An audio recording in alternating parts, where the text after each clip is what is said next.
V roce 2005 už Mike Tyson nebyl tím stejným monstrem, které kdysi děsilo svět boxu. Ne, to nemůžeš vzít. Porážky už přišly. Gól.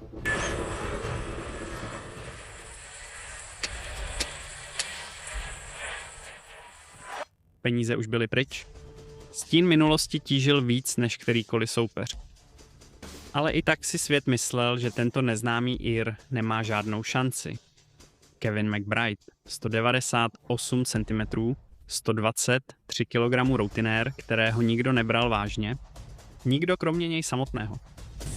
Dobré údery od McBridea.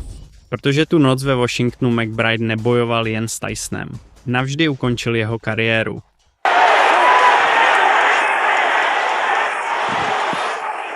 Kevin McBride se narodil v Clones, Irsko.